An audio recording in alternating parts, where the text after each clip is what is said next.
to indicate that Uganda's petroleum market is expected to grow at a compound annual growth rate, what they call the CAGR, of more than 3%, propelled by an increase in the transportation services. So generally, Uganda's petroleum industry is one of the sectors with a high forecast for growth. But to the consumers, rising costs of fuel prices have triggered panic on what the solution could be. Minister for Energy Ruth Nankabirwa this week proposed an amendment on the Petroleum Supply Act, perhaps to get a solution.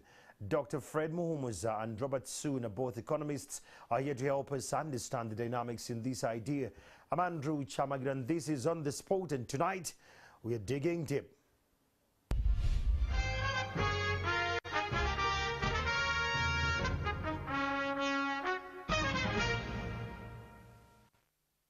Good afternoon, gentlemen. Good evening, Doctor. Good evening. How are you doing? Good to see you again. And our viewers out there. It's a pleasure to be home. Home away from home. It's great to be home. Yes. Good to see you again. Good to see you. Happy New Year's. Happy New Year's to you, sir. And good evening to the viewers. The conversation today we are having, it's something to do with the supply monopoly, for lack of a better word, if I can term it that way. And I want to start with you, Doctor. What legal framework and justification does government rely on to establish a monopoly on petroleum importation in Uganda? As you said, monopolies come with very bad connotations. Like? And we have seen this before, especially when a monopoly is unnecessarily run by government. We had monopolies in the Doctor, 80s. your choice of words, unnecessarily. Yes, we had monopolies by government in the 80s. Okay. Once Museveni came in, he dismantled these monopolies. Remember Coffee Marketing Board, Lint Marketing Board, Produce Marketing Board, Foods and Beverages, Uganda Transport Company. These were literally public services, I mean public where they concern everybody, but run by parastatal companies. Correct. And we all saw the negative effects these had on the economy. They drained public resources to begin with and never delivered efficiency. Now, government should only come in if there is really a need for public sector intervention to say the market has failed. Now, what are we trying to cure here? Government says that they're doing this for purposes of stabilizing the prices, where some players are choosing to hike the price, the fuel prices, which later reflect on the basic needs of the countrymen. So it's saying that when we have the monopoly, then we're in position to control that. But monopolies, by their nature, have a higher price than the market. That's the economics. That's why you have a monopoly. One, you introduce inefficiency, especially if the monopoly was not needed, but also the price is always higher than the market price where you have competition. That's one. Two, what is actually driving the price of oil? This is not the price of bananas that we produce them here. The price of oil is influenced by global forces, and Uganda is a tiny speck in this cloud. Now, the big players, OPEC used to be 22, 21 countries. Now it is even OPEC plus. When they decide to cut 1 million barrels per day, The effect will be felt across the globe. We already have Israeli tanks next to Gaza. We are worried. That alone is raising tensions. So as soon as Israel mobilized the tanks, the barrel price crossed the $90 mark. And that was felt in Uganda. Correct. Now, 3 weeks have passed, they haven't rolled in. People are like, will they or will they not? Now, the levels have gone down. Yeah. The dollar itself is not our currency. And we have our reserves that are limited. So when you look through all these things, as I always tell my students and others, even the mighty America, when a hurricane comes, they evacuate. You cannot stand against a global force. You cannot adapt because you are a government. America will move its citizens away from areas that are prone to floods and tell them, guys, when it is past, you will come back. Now, that's exactly the same thing. We cannot manage oil prices from Uganda by setting up a monopoly. Soon, looking at all this, the comprehensive assessment, the timing. One of your statements was the timing, the timing, the timing. Yes. If you could provide a comprehensive assessment of the potential impacts of this monopoly, especially including the dire effects that could affect to the very last person at the bottom of the pyramid, what could this be like? Yeah, thank you very much. I think I'll supplement what my senior here has hinted on. We must first of all, before even we amend the Act, which Act has been in existence? The Petroleum Supply Act has been in existence since 2003. Those are how many years? Those are 20 years 20 years, ago. yes. It provides for everything about this sector. Why do we want to amend it now? The need is now. I know. Maybe the terrain says now could be the best. I will give you... Actually, I remember during that time we bought fuel at 7,000, 8,000. It is still 5,300. So the need can't be now. And the two most important sections, which I usually refer to, is Section 26 and Section 30 of the Petroleum Supply Act. Section 26 is trying to tell you the amount of stocks that the suppliers should have in the country. They give an average of 10 days of the average of the last 3 months that you've been containing. And this does not include what you're holding on filling stations, not even what is in transit, but what is in your depots. In Uganda, a small supply shock in Kenya election, whatever, the second day we're already having supply of stocks. And you know what causes that? Is because the nature of petroleum industry is oligopolistic in nature. It's handled by cartels. At a national level, we have Vivo Energy and Total. Even at regional level. Yeah, even at regional level. Now you want to even migrate economically from oligopoly to a monopoly. And you expect a more stable price. And supply. It's ridiculous. It's not possible. That is one component. The other component is in Section 30. Now, Section 30 tries to say you will have that it contradicts, because it's trying to say that the suppliers can supply with undue whenever we need it, they should give us. They should not get a shortage. Yes. Artificial shortages. As and when we need it. As and when they should be able provided, to supply. yes. And secondly, they are trying to say that but they say the prices shall be determined by the forces of demand and what? Supply. Which is a liberal. It makes it liberal. Correct. So what are we correcting by creating a monopoly now? So that's where you need to go. But after that also, secondly, you need to determine what are the determinants of fuel price. The first component, and I want to start with this submission. First component is the cost of Brent oil per barrel globally, which we have no control over. It's a global issue. It's a global force, yes. If it hits 90, so you already have $90 per barrel at the global level. So wherever there's a change there, we have a change here. The second component, transportation cost, from the nearest supply to the city center. Now, you know, in Uganda, we spend about $75 per cubic meter of oil from Mombasa to here. So that component is absorbed in the price, plus the one of the barrel, before it reaches where? The final consumer. The final consumer. And the third component is the taxation component. Which is always salient. It is always there. Yes. We know I have excise duty there on the Ugandan side. Now, the fourth component, which most people ignore, is the absence or presence of a refinery. As a country. As a country. Whenever you have a refinery, you're likely to have a cheaper supplies. That's why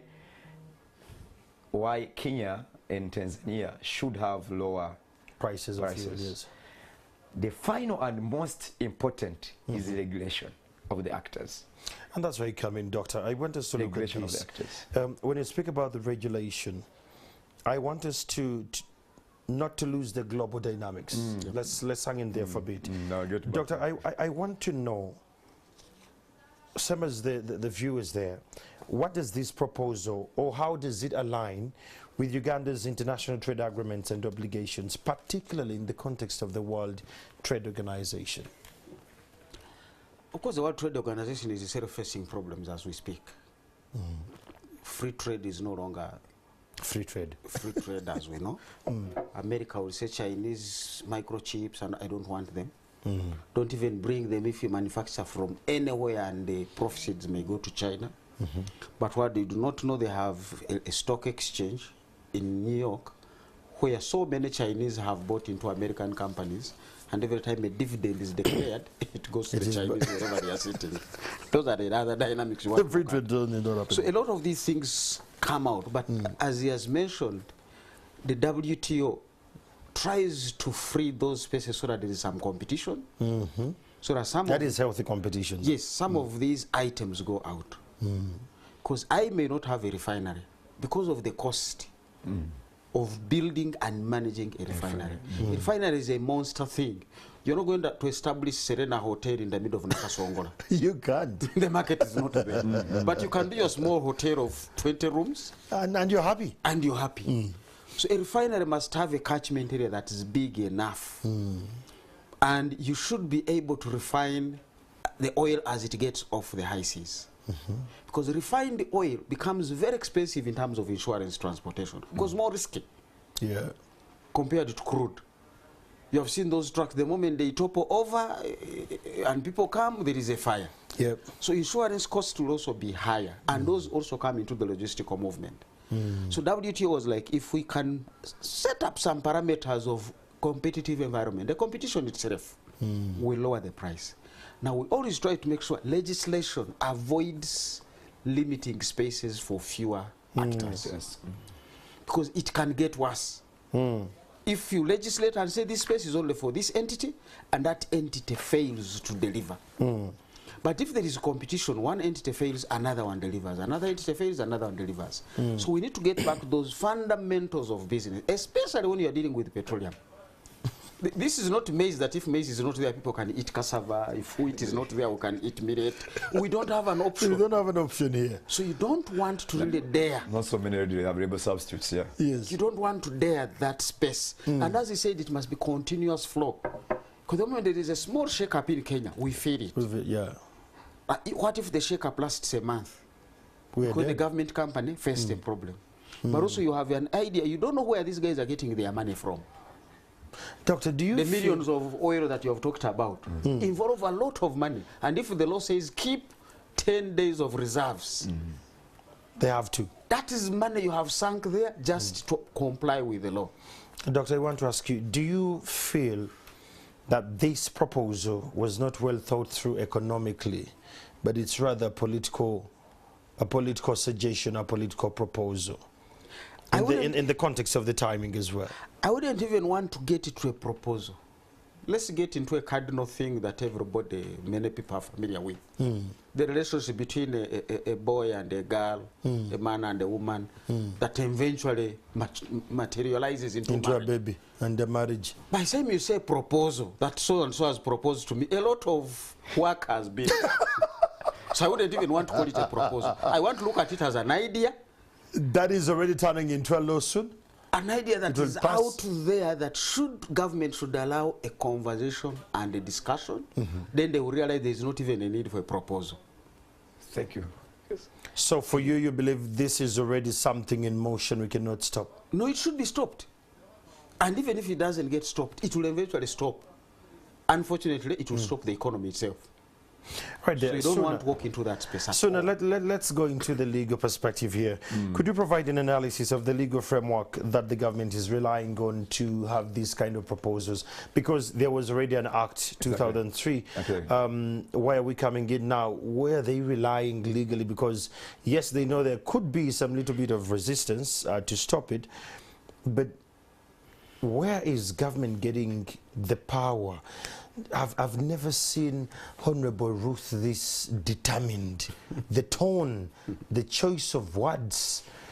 Yeah, so you know the way the East African community dynamics work in terms of fuel supply. We know who the leading supplier is. I don't know. You tell me. The leading source should be Kenya. Okay. I mean, when it coughs, we all catch flu or we catch a cold. So that's what happens. Now, the dynamics that we are playing post-COVID in Nairobi, we are related to fuel subsidies. And that was pre-COVID. Pre-Ruto. when Ruto came on board. I don't know, Suna, do you have a problem with William? No. For one or two reasons, the clips I follow of Suna, he seems to criticize a lot more of William. No, I have worked in Nairobi. I know what taxation, how they act. I mean, the entire Kenya is now crying about taxation. It's a mess. Yeah, they are crying. And yet, when you bring in a hustler, the economy expected it to be beneficial to Mwananchi. Correct. I'm sorry about that, but I know that. So, the subsidies which are economically were non-sustainable, and economics will tell you can't sustain subsidizing fuel. In Uganda, we estimated we are going to lose, by reducing a liter of fuel by 200 shillings, we are going to lose about 200 billion annually. So we could not afford to subsidize fuel by government. Ruto removed subsidies. That alone had to shoot up the price by removing the subsidy application. But remember also Kenya has VAT on fuel. For us, we have much as even when it has all these access. So why you find the Kenyan fuel? Why you found Kenyans coming to Busia to buy fuel from Uganda? If fuel comes from Kenya, is that other tax component? It will still remain cheaper the other side. Correct. You get? But my concern about Uganda's aspect, we are the only country in the East African community who don't have a regulatory authority over fuel prices. Yet the law provides for it.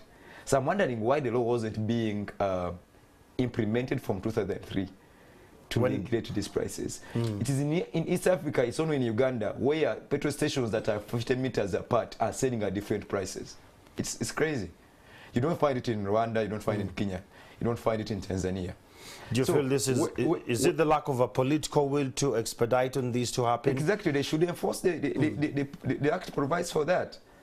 So even when you have two leading actors in the sector, which are oligopolistic in nature, who can cut short the supply, as long as the law gives you the mandate to enforce and manage them, you should invoke the law and manage those guys. But as long as that is not enforced, then you can't tell me that now by moving from an oligopoly to a monopoly, you're going to do better. I'm sorry. Coming to you, Doctor, in the same vein, where there is no regulation that is so strong about this, where does this leave the petroleum industry? And if we can project it further, as and when we have our oil up and running, what kind of picture we're painting? Because now we are calling for monopoly at a time when we are still importing. What will happen as and when ours is up and running? A good question, really. A day after the Americans gave a business advisory on Uganda's policies. I don't believe in those chaps at times. You don't have to believe them. The timing of their reports and data. Your question itself is a business advisory to those who are exposed to be investing in the country, in the oil sector. But we don't get a lot of our FDI from the Americans. It doesn't matter. It's policy inconsistency. Okay. Because now you are literally advising, telling the people who are supposed to come and invest in Uganda's oil industry that there might come a time when Uganda would say, no, you must sell oil in Uganda at this price. Now this guy wants to be looking at certainty to say, should my cost of production rise for whatever reason? I'm the one managing the refinery in Ulisa. If the cost of doing business rises, I should be able to pass that cost through to the consumer. And still make a benefit. Now you're giving them a signal that there might be a time when you'll never be able to do that. This guy would begin to speculate and say, is Uganda a place for me to be? So that's an advice that we are actually sending to current potential investors in the refinery, in the pipeline, that we might reach a level of regulating prices politically, not even business-wise. Doctor, that advisory comes at a time when two researchers were released that Uganda is the best investment country in the region. That we're doing good when it gets to investment. We have a good climate for investment and all that. And looking at, if I may borrow the words of the president, which he said the other day in Kololo, that let's embrace those who are friendly. And there are those who are bent on making Uganda look like it's not a good country whatsoever the case it is. So the advisory could come, and I don't dispute the way it comes in, but when the timing it's coming versus the other two reports saying that the environment is good and healthy for investment to come through, I question then the adversary as a but the adversary was very clear on the issues for consideration. Yep. It talked about human rights, which is LGBTQ, and you know our president has been vehemently saying they can get support if that's the cause. We are going to get back when you start to bring in those alphabets. Let's first come back here. The message you are really bringing when you read those two reports, one of the things they were presenting is Uganda is a liberal economy. Correct. Which is one of the reasons to become the best place to invest. Now, when you begin to create monopolies over such a critical input into the economy, you're actually undermining those reports. Inconsistency. But also, one of the critical things in those reports was saying the capacity of local investors is only 14%. So I'm like, that nullifies all the other scores. Because if the other scores, macroeconomic is good, I don't know which one, regulation is good, registration of business is good, but capacity of me and you who are locals to invest is only 14%. Then what are the others serving? Because they should have lifted this very critical indicator. So for me, I don't want to look at the 6 indicators and say 5 were good. This is the major indicator. The one is the strongest. The one in terms of capacity of local investors. In statistics, we give weights. Oh yeah, weighted average. To say these are very many things, but what is the relationship on this? Even medical practitioners will tell us height for age. We don't judge whether you are overweight or obese. We don't look at your height or your weight. We say what is your body mass index. So you want to combine them, giving them weight. Now for me, if capacity of local investors is 14%, it's worrying. That's not a good thing to portray. But talking about the regulation, as he said, if regulation is provided for in the law, invoke that. Do you know that electricity prices in this country are semi-regulated in a way? Yes. And they keep running. ERA will always consult and work with Umeme, and they calculate, and Umeme will say the dollar went up over the last 3 months. Inflation was this. This one went up over this. Labor costs have gone up. And then they will jointly announce and say, this is the new electricity tariff. And no one will go to court to... No, you can't go to court because you can see where they're coming from. So really, if Shell is saying fuel prices in Busega are this, however, in Boyogere they are this, you want to walk down with Shell and say, what determines the price in Bulgaria and the one in Busega? What determines this particular parameter? And of course, at that price, me who is running the petrol station, I'm the one paying the employees. Correct. Now, you might find in some of these locations, employee costs are higher. I'm not paying the pump attendant 200,000 in Busega and the same pump attendant in Kampala Road. So you want to allow that pump attendant to say, okay, add a 5 shilling per litre to pay these employees of yours because they are coming from far. Or even the fellows who are at night are paid a different. Now, you want to walk through that with Shell, with Vivo Energy, with to actors, make sense of the figures. and then eventually say, guys, this is the best. That government can do if you think they are cheating. Right there. We're going to take a very simple short commercial break, and we're returning. We're discussing about the proposal of government monopolizing the supply of fuel in this country. The timing, the legal jargons in there, and what awaits the country as and when this comes. We're coming back shortly. Stay with us.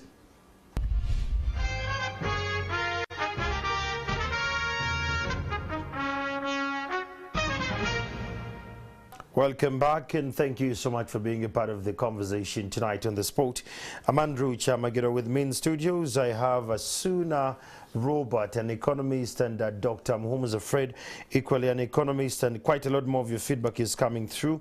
We just can't thank you enough for being a part of this conversation. I've seen a message from Stephen, says these foreign oil marketers run an oligopoly. Global factors aside, we're facing high prices because they collide in pricing and expatriate all the profits to Europe and Somalia. So maybe it's time we get squeezed by our government's incoming monopoly. That is one of the opinions coming in from the great viewer tonight. Okay. Friends who are watching tonight, this conversation could sound a little bit casual for you. But the more you pay attention to it later, you will understand that there are dynamics that are going to affect your lifestyle. Not only that, that will affect your income as a Ugandan. Doctor, before we went for break, you're still breaking it down for us just to understand and make sense. The timing of this proposal coming and what kind of picture does it paint as and when Uganda starts to produce and refine its own oil here? You know, most people want to invest with the certainty of the policy framework. Even if you are to change the policy, give them some signal so that they can plan whether to stay or to leave. But you don't wait for them to wake up and come and then you change all of a sudden. And I've seen some of these pronouncements. So sitting in with the business community, this is their biggest worry. You wake up one morning and you move industrial sugar, white sugar, tax from 10 to 25. Because Kinyara has told you I'm going to provide it. Now somebody is out there stuck, they can't proceed because the sugar is not there. That's a policy inconsistency. The other day we woke up and they were told, please, it's genuine. Sometimes it can be a genuine thing, but how you approach it and implement it can really be disruptive. Stop cutting trees, no charcoal from northern Uganda. We can see where we're going. We'll all agree. But can we have time so that people can adjust? Now, charcoal is still in our homes. We are still using charcoal, but it is 150% higher the price than where it was. Because now it is coming in through a higher cost and people are facing very many difficulties. So we can understand where we're going. There are people who cannot leave charcoal for the next 5 years. Not that it is their choice, but the alternative is not available for them to pick it. So they're desperate. And you hear people, why can't you use gas? No, some people can't have gas. Remember charcoal, they leave 2,000 for charcoal for that day. Gas is a whole canister. You must fill it. The filling is 60,000, depending where you get it from. Exactly. It could be for what you can use. So where do you get a stack of 60? 60 is my monthly income. So you want me to commit all that to gas? Then No, what do I do for the food? For the sick children, for going to do other things. So you literally, you want to understand that context. So even as you said, what are we trying to cure? We have literally said there is a component that is Ugandan in the price of oil. Yeah. That we can open it up and understand it. And say, how do we manage this? Part of it is the tax. And I've seen some people say, okay, reduce the tax. And I've said them, no, don't reduce the tax. Because the tax is only like 1,300 and is fixed. So all these increases have nothing to do with the tax, but we need that tax revenue to look after those who cannot even use fuel. They walk to the clinic, they walk to that hospital, we need to pay that teacher, we need to pay that hospital and the nurse. They don't even walk, they can't even afford a border. They literally walk. But we're saying after walking that journey, there should be a nurse, there should be a teacher. So you guys who use fuel, make that contribution. So don't remove that tax. If you look into a subsidy screen, he talked about Kenya. Nigeria was heavily subsidized. I remember. And Nigeria was flooded with generators. Yes. Very expensive value to maintain. Now, when this man came in, he said, we cannot manage this. Correct. He removed the subsidy, jam disappeared, people demonstrated, he stuck to his guns, he said, guys, this is not going back. Possible. So if this law is saying government should take over the business with a view of lowering or managing the price, which is 90% externally determined, are you going to do a subsidy? I'm already looking at how are we going to finance this whole scheme of a government monopoly. For a government that does not even have these resources, which is why I was going back, you don't know where Vivo is getting their money. Global rates have been rising. So if Vivo is borrowing to run this business, they have to add that markup of where they are borrowing, because interest rates have been rising, both in Uganda and internationally. Now, when you understand all these issues, before you blame a company here for charging you 5,300, first understand why did they add that 150 shillings. You will appreciate where they are coming from. You will know that whether it was government company, a Muganda company, Mcholi company, that 150 would still have been there because nobody has control on it. So can we understand the dynamics first? That's why I'm saying even before you make the proposal, can we look at this as an idea? And go and do a page or two of the realities, because the realities are easy to find. Artificial intelligence will even give them to you at no cost. So that would be the fact. So I love what Doctor is saying here, and it makes very rational sense here. But let's use this as a big if, because it's on rare occasions that Ruth Nankabra brings something and it doesn't pass. On rare occasions. We have covered this on this television. So I want us to look at this. If this goes through, are there any plans, according to you, that could promote local content and participation in the petroleum industry alongside the proposal? Well, my senior year has already given you statistics of participation of the readiness of our local. 14%. 14%. So that could summarize my answer. But no, to bring it in context, maybe this should actually scale up. That's what we want to do, and I think in the petroleum sector we try to do that. I think we have promoted local procurements and the rest, and there's some bit of transparency in the same sector. Yeah, but that said, he hit on two issues that I want to emphasize, and to do with, again, subsidization and the rest. You remember the Umeme story and the electricity. We covered it.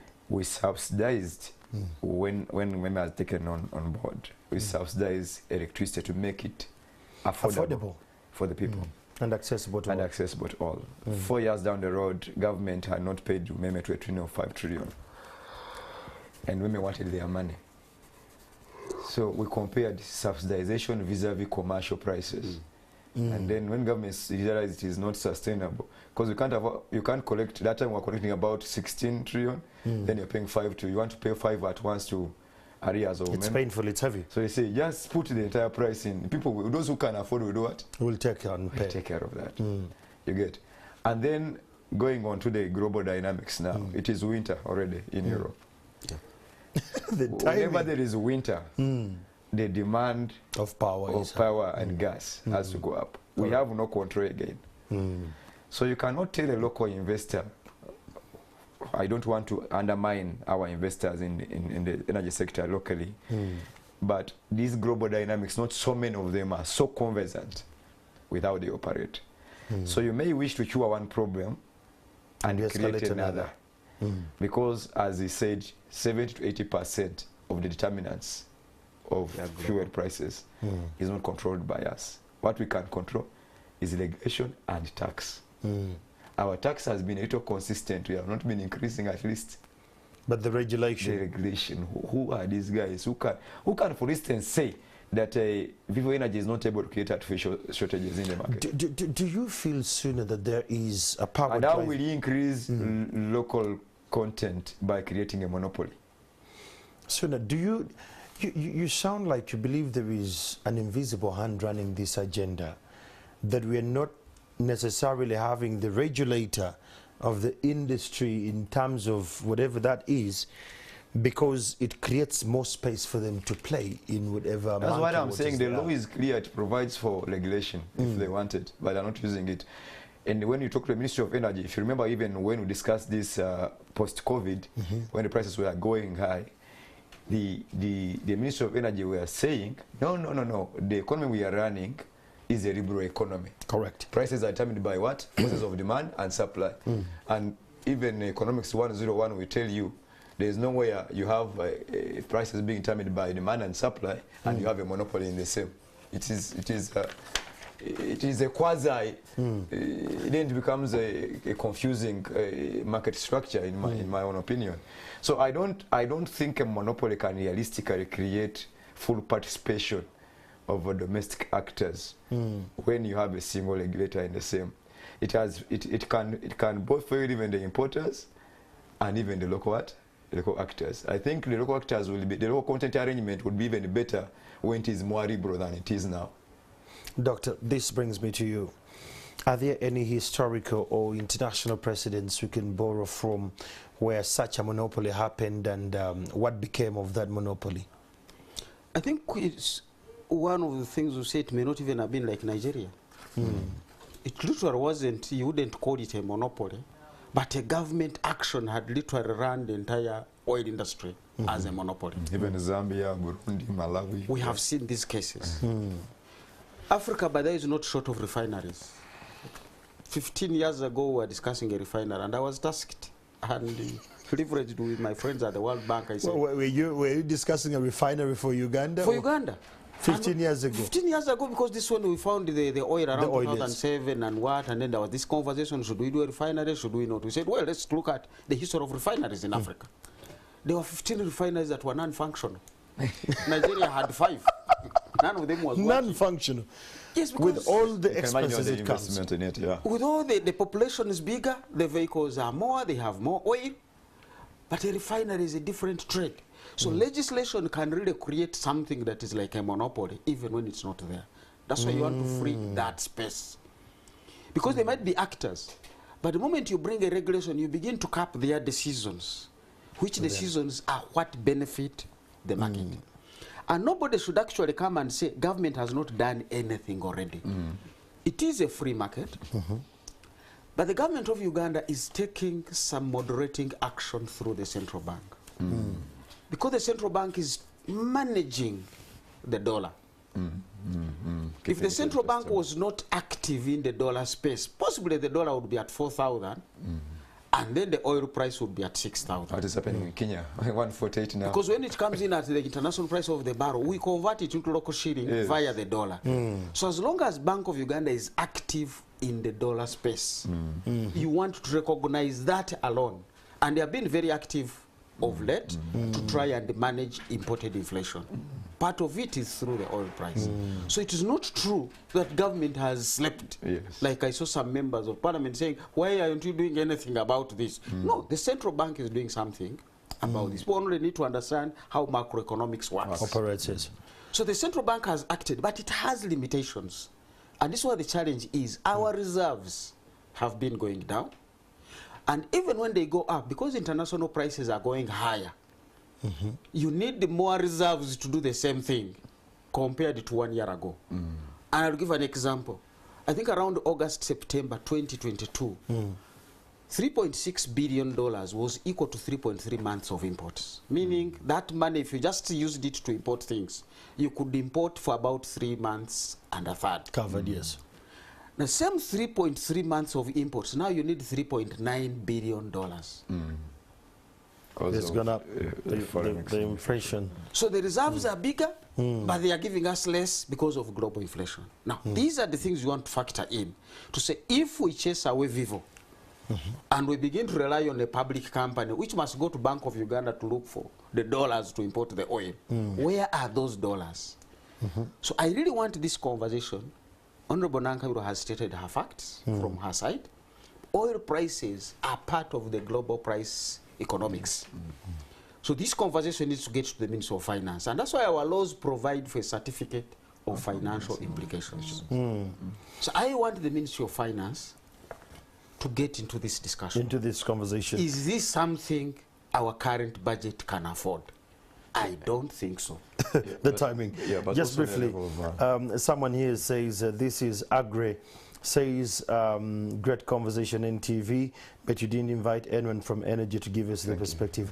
Just so you know, they were invited, but they all said they were a little bit busy. They'll get back to us. Maybe the fuel prices couldn't let them. Maybe. They couldn't let them be here. But they were invited, comrade. So just hang in there. Then someone here says, this is Kato. He says, this conversation has highlighted and given me more thought on what goes on the floor of Parliament. Before, I never understood what the story was about. Now that you're breaking it down, Ugandans, we need to wake up. And from this, I want to bring you in sooner. Yes. How do you foresee this monopoly affecting competition in the petroleum importation sector? And how could the long-term and short-term effects look like, especially for the players? Good. Thank you very much. I love the comment that has been given by Bwana Kato there. The level of awareness, first of all. Why are we rushing? What has been the level of consultation? Some people are hearing it for the first time. You may not be surprised that even the actors, they are not aware. They are not aware about this. So it provides a gloomy picture for potential actors. Anyway, after all, it will be a monopoly. I don't think there has been sufficient consultation with the players who are going to be. Thank you, it is. There should be substantial consultation. Consultation in Ugandan context may not have a threshold, but the actors, the leading players within the sector, should be consulted. The petroleum chain, the way it's defined by the Petroleum Supply Act, has A wide range of players. How many of them have been involved in this proposal before it reached Parliament? Because in my view, before you reach it to propose to Parliament, there should be some degree of consultation. And that was my point. Before the girl says he proposed to me, there has been a lot of consultation. That's why it should be treated as an idea. It should be treated as an idea at this point in time. A proposal will involve that consultation. Yes. And usually parliamentary procedures, when you come up with an idea like this at a proposal level, they will ask, who did you talk to consult? Before? Where is that consultation report? And also when you get to the committee stage, the committee again opens up another round of consultation. For people to say, yes, we said, but we don't see it being reflected here. But also Parliament in its own wisdom wants to say, that was the executive. I don't want to just buy into the executive's idea. Let me do my own idea consultation, because I'm the legislature, I'm independent of the executive. But as we've said in Uganda, sometimes the executive and the legislature, the line is very, very thin. So that creates some bit of pessimism around the entire proposal and really the prospects of importation vis-a-vis exportation, and especially in the realm that we are also starting to produce our very own. It creates a rather pessimistic, or gloomy picture, or blurred picture about the future of active commercialization. Where does this leave the future oil of this country, especially in the context of trust? Well, every country in trade, sometimes when we go for World Trade Organization rules, every country will claim their sovereign, their nature. But Kenya will take their stance, but we're talking about the region itself. I mean, fuel feeds the entire region. The reason why Burundi is facing a higher price is the reasons I've given you from here. Yeah. So in the spirit of East African community, I think we would wish to be a little bit more transparent in how you do some of these changes, so that it doesn't have a very big impact on your neighbors. Yeah. Doctor, what role will the Ugandan Parliament play in overseeing and regulating Uganda's monopoly on the petroleum importation? I think they shouldn't even allow the monopoly to be born. That is their role. We should hit it now. They should ask all the questions, because once that monopoly is born, it will be very difficult for them to do the regulation. Because the regulation will be in whatever, as I said, they already did their part in 2003, put a law in place. We want to first engage, has this law failed us? Which clause of the law are we going to amend? What problem are we trying to cure? You want these questions very, very clear. If the monopoly is about managing a price that you are not in charge of, then I don't know what you are doing. Doctor, can you provide a comparative economic analysis of countries, possibly in the regions or beyond the regions, with similar monopolies in petroleum sector, to draw lessons for Uganda in this context? I don't even think there is any. As we've said, the people who tried did not want to create a monopoly, but they wanted to regulate the actors. Which regulator here is not there? They didn't want to get into setting up a government company. But he said, because this is sensitive, let's put a regulation. And as we said, the regulation, if it follows the same energy sector, because we already have ERA, Electricity Regulatory Authority, it gets into these prices for Meme. You can do the same thing. It is the same ministry, it already has a precedent. That in the electricity sector, I put up an Electricity Regulatory Authority, which sits with Meme, sits with the other actors, and they price. And that equation that they use keeps changing. When you had a lot of thermal generation, the barrel price would come in. Correct. And sometimes the price would go up because the international barrel price has gone up. So you want to follow the same model, which is already under the docket of the same ministry, to say, can I understand these issues based on the same model that I'm using in the electricity sector?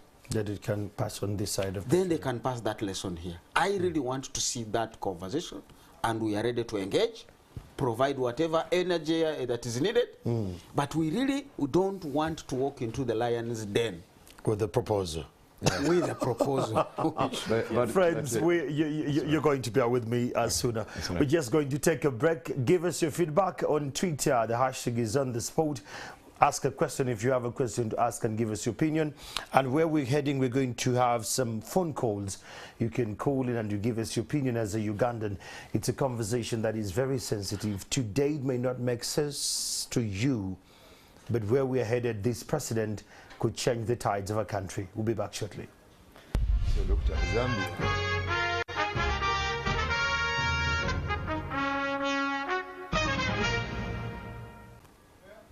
Hello again, welcome back to NTV on the Sport. I'm Andrew Chamaglo in studios.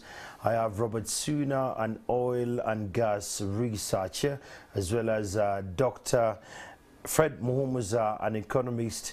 We're looking at the proposal, what doctors refer to as an idea that should not be allowed to go beyond the stage of an idea, that it stays where it is and we deal with it at that stage, consult widely. Yeah. But for God's grace, it should never come to life. It shouldn't. If we're going to serve this. Doctor, I wanted to ask you, what strategies or mechanisms can be put in place to ensure that the monopoly does not result into high price hikes for consumers and negatively impact businesses, if it ever going to happen? If it happens, and as you said, some things can happen, even when they shouldn't happen. In this country, anything is possible. Anything happens. Yes.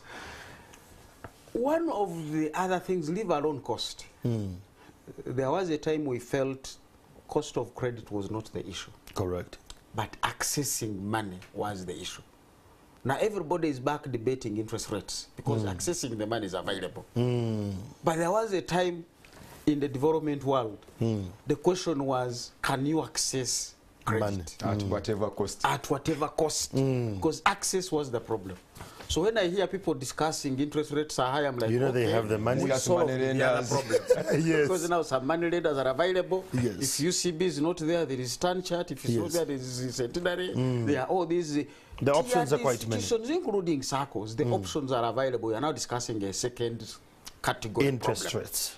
Now you want to get worried that we shall get from a level where we're discussing the price of oil and begin to discuss the availability of oil. That is even more dangerous. So you don't want a monopoly that will fail the flow of the oil. Because as he said, the law was trying to cure that. To say at any one time, and don't tell me the fuel in transit. Or at a fueling station. But or at the fuel station, the one there. They were trying to cure that contingent risk that we might get to a petrol station and there is no oil.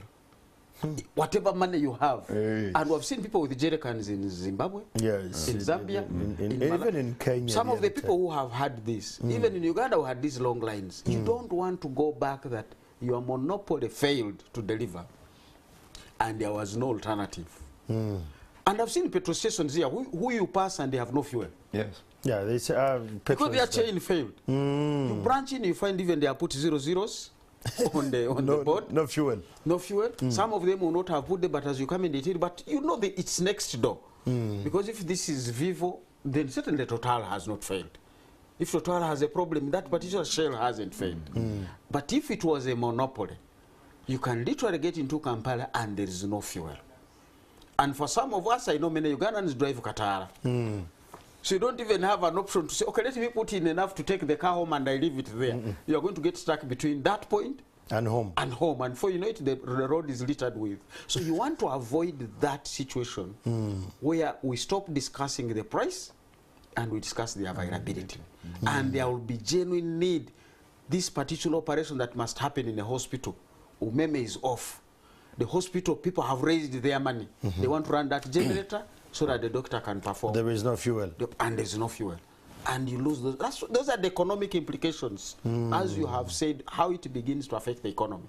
And the signal it is giving to anybody. We had this conversation of, even in Uganda, oil prices will still be determined by the international price. Correct. Because people are thinking, once we do a refinery, the cost will come down. Until the rig managers said, man, the same price I charge on the one that is going into the pipeline, Tanga, is the same price I want to charge the one I'm giving you for the refinery. Because I'm following global dynamics. If you want me to charge the refinery lower, subsidy, give me my Katek. And it is that signal that government gave to say, yes, we shall manage this in a market environment that appreciates the global dynamics, that these guys continue with these investments. That's why I'm saying you don't want to write your own advisory as Uganda. Say, guys, investing in the oil sector, there is a time I will wake up and say, over my dead body, this charge 3,000. This was bad. Yes. They don't want to sense that. Because remember, they're investing for the long haul. This is not a tent for a wedding that will come and get finished. These guys are bringing their billions of dollars to be here for 25 to 30 years. So they want that policy signal that Uganda will remain a market-oriented economy. Government coming in, as we said, via like the central bank does, to regulate spikes, but not necessarily to change the trend of what it should be. Any investor needs that. Coming to you sooner, the measures, what measures are necessary to us as Ugandans where we are, that they can guarantee the uninterrupted supply of petroleum products to meet the domestic demand, and at the same time ensure what I termed as energy security under this proposal? Well, it depends on who you are calling Ugandans. If you're talking you and I. Okay, thank Why you. Why do you want to exclude yourself? That's why I wanted to. I mean, Uganda's energy mix, as earlier alluded to by Doctor, there are, for instance, people whom by just cutting the supply of charcoal are going to be impacted. Talk about the urban poor. Even before we go to the villages where people can go to fetch firewood. If there was, for instance, an increase in LPG, the liquefied petroleum gas, what would be the option? Charcoal. You cut off the supply of charcoal, you're making it very expensive for them. So the energy mix alone should be a determinant on how people will embrace this monopoly if it comes to fruition. So whenever you have no alternatives, negative your disposable income will have to be impacted. If the charcoal, if the sack of charcoal was at 65 and shoots to 120, and you cannot afford gas, you cannot afford to cook on solar, or thermal, or biogas. So, as a cushion for the first appointment, it should not be even about the Ugandans. That's why I asked which Ugandans we're talking about. It should be a deliberate government effort to make sure that the energy mix in Uganda is relatively balanced. Okay? How would you ensure that people have cheaper alternatives to electricity, to LPG, to fuel and the rest? Okay, so if you change the dynamics in terms of pricing in either of that energy mix, who is impacted most? That's the time we used to have when we used to put the URA used to put a shilling or 200 shilling on kerosene. The debate in Parliament that time was who is using what? Kerosene. Then the energy, the climate enthusiasts were saying, no, you know, it has bad fumes which are affecting the lungs. They said, what is the priority here? Is it light? Is it light? Or the lungs? Or the lungs. So those are the things that you need to be concerned about. Yes. And then when it came to board, we found out that actually government chose not to raise any more taxes on what? On kerosene. Because they realized the people who are using kerosene, not you and me, but people in the village who need light, where they have not extended the electricity. So it should be a deliberate effort from government to see how they balance the energy mix to make it more affordable. The alternatives should be affordable. I hear you in that, and I still want to dive broadly into that. How does this then align with Uganda's broader energy policy and its commitments to clean and sustainable energies then? Exactly, that should have been, that's why your colleague on Twitter was asking if there's someone from the Ministry of Energy and the rest. But if you allow me to answer, it delves into what I have said first. Yes. Look at how many people, for instance, have access to electricity, have access to gas, can use charcoal, can use solar energy, can use biogas. What is the cost? Okay, I have been applauding the colleagues at the Ghana Industrial Research Institute training people in producing briquettes. They call briquettes, yes. Which are alternative sources of energy to make it cleaner. But before you even embrace clean energy, who is being impacted upon? That's why I told you, should we choose lungs or light? Do we choose someone, an urban poor who can live 2,000 Uganda shilling to cook a meal instead of buying the gas cylinder of 65,000, 85,000 on 130? Those are the challenges. So the government must take a stance on where are their priorities, who are they treating, which solution are they giving to their people, okay? So if you choose to pursue clean energies, what are the alternatives for these people? Takes us back even before we talk about the energy mix. Let's think about the cars. The cars we are driving, the old cars on the road, literally we recently abolished those that are 13 years and above. But was it an environmental issue? Or was it a revenue issue? When you raise a bigger tax on used vehicles, does it address revenue or addresses energy, addresses environmental concerns? It is revenue. What is your interest? So what is your priority as government? That's what matters. And that's what brings me back to what he said in terms of policy incoherence. You're pursuing this policy on one hand, and this one is trying to counteract it. And we have seen it in many options. You want to increase, for instance, financial inclusion. So to digress, financial inclusion, and you're increasing costs of getting mobile money. You want to promote access to internet, and then you are charging data. These have been common in Uganda. We are not so new to them. So, so those are some of the issues. Doctor, when you listen to this, and thank you so much, you bring a very good perspective there. Our policies, they're very good at times. But at times we have policies that are still valid, but when the strategy is expired. When you look at the energy strategy, the 10-year, the 5-year strategy versus the policy, which needs to be revisited of these two? Well, I always say strategies are stronger than policies, and they should be closer to the reality. Because really, strategy is something you can adapt quickly to respond to emerging to the need, what was not there. So I find it sometimes unfair when people keep referring to, but we have a policy. I'm like, a policy can be overtaken by events. Yes. It's a 5-year, it's a 10-year policy, including our National Development Plan. It's a 5-year plan. We are now revising, going to put in place the 5th one, the 4th, which will run us from 2026 to possibly 2030 or 31. Now you're already asking questions. Who knows what the world will be in 2029? None of us. We are certainly not going to capture that in the National Development Plan. That's why economics is good. But that plan must come out and be there. It's a broad reference. And why, once the plan is out, we must follow the plan. Now you don't have to follow the plan. Because you did not know what was going to come. COVID-19 would strike. We don't know where BRICS is going to be. We have children sitting senior 4 today and P7. They should have been in senior 2. Oh, yeah. Those who are sitting P7 today, they lost 2 years of COVID. The plan for this parent was my child will be in secondary in 2023. This child is still in primary. Because government changed the strategy when COVID came. As Mr. Museveni says, life first. Education will follow. Go home. And we lock down people. But thank God we did. Now that for me is the strategy. And stronger. The plan is there, but the strategy should be what allows you to keep moving. And you want to say, what am I curing? Where should I be going? He has talked of briquettes. We really want clean energy. But that's the plan. But what is the strategy? At this point in time, I don't have an option. And he talked of briquettes. At the Makerere University Business School Economics Forum, we've just commissioned a study of somebody who is saying, why is there a little uptake of the briquettes? Yet they are good. They are good. Yeah. And we had that discussion on Monday with the people who are going to do this research. To say, look at the demand. What is the issue? Do we even know if I wanted briquettes today?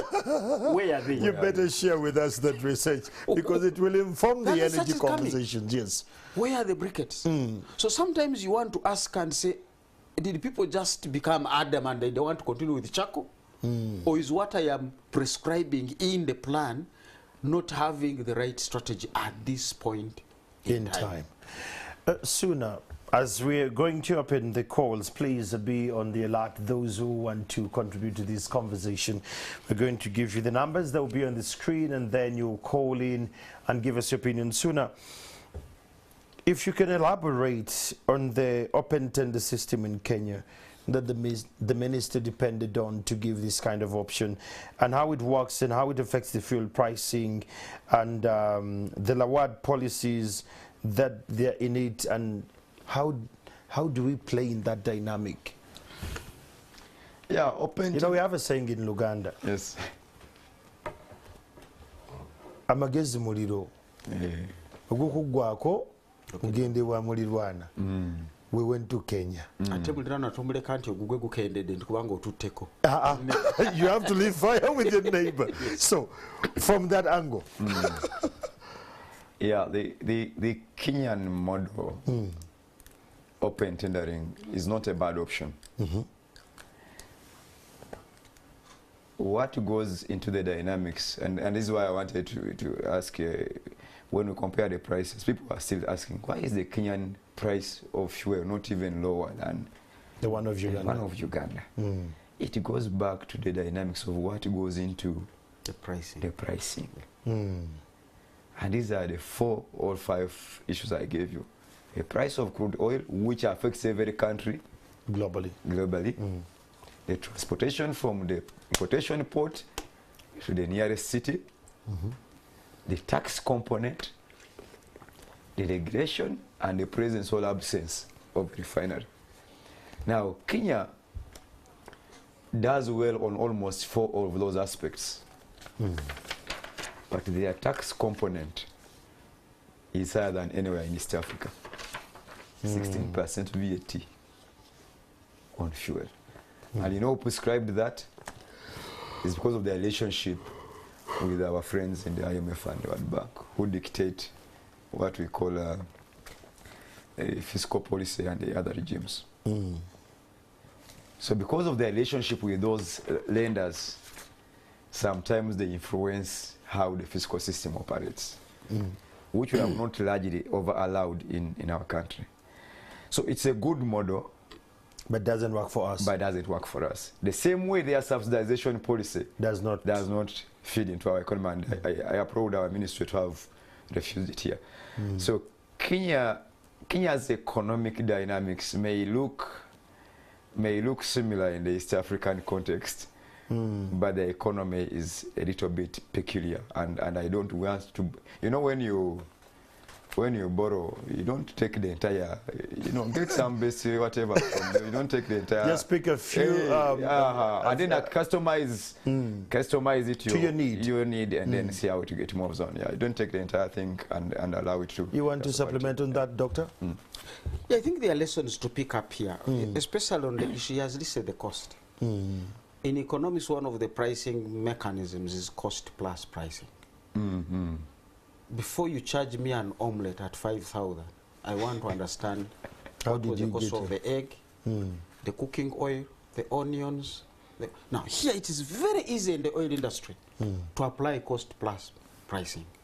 Begin with the barrel price, $94, because Israel has tanks ready to cross the Gaza. And not on the Gaza, behind in the West Bank. There is tension. There is tension the other side. Iran is getting into the equation, or is limping over.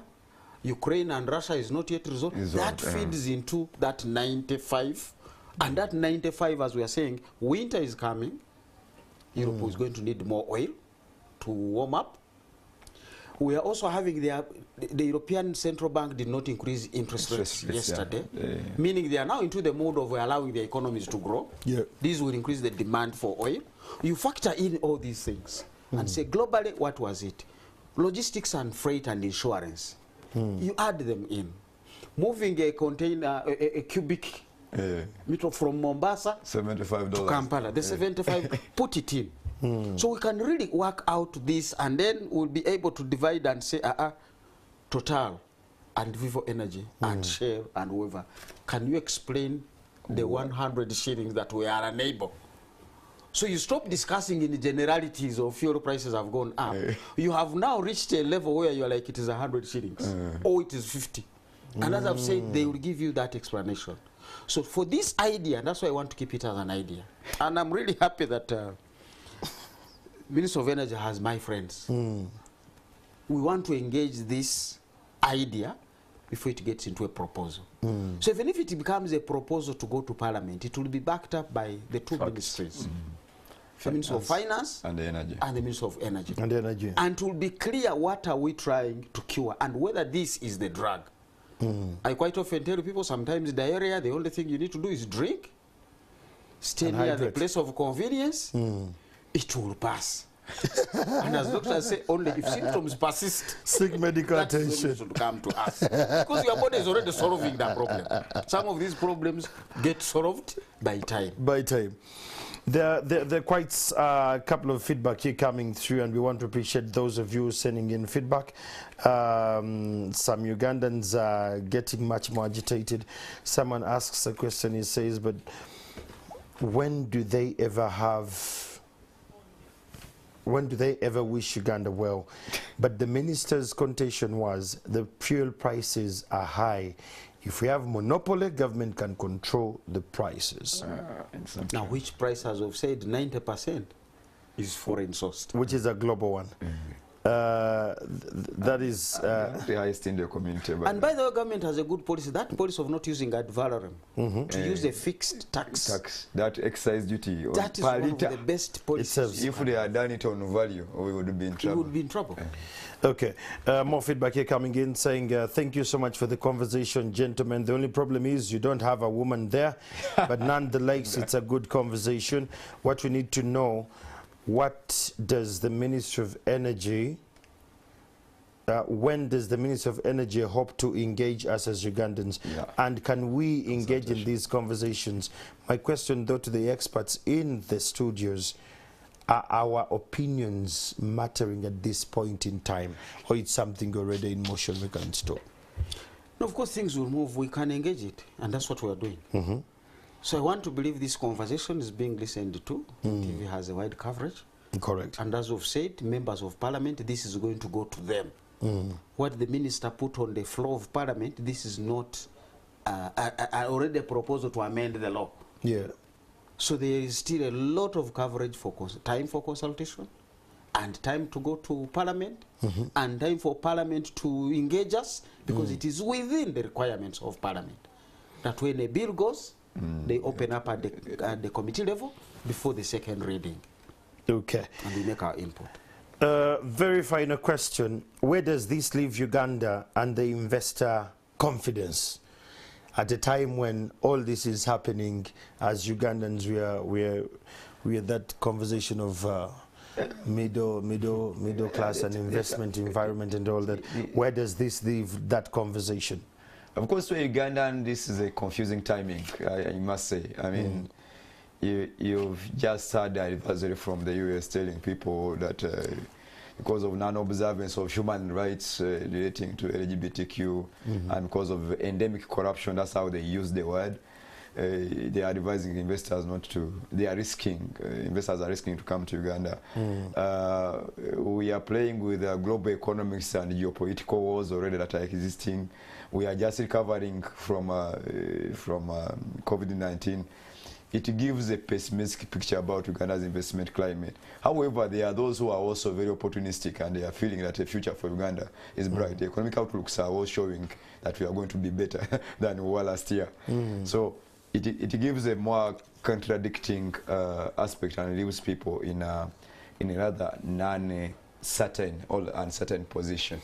But for me, from my own expert opinion, if you asked me, I think this notwithstanding, if it doesn't pass, then Uganda is better than it's supposed to be if it passes. I wouldn't recommend any monopoly in the sector anytime soon. Well, to pick from Kenya, the Kenyan shilling sank to new all-time low of 150. Yeah, it's now fit. That was very bad, and that was Monday this week, adding to the woes of people already battered by the high inflations and the high standards of living.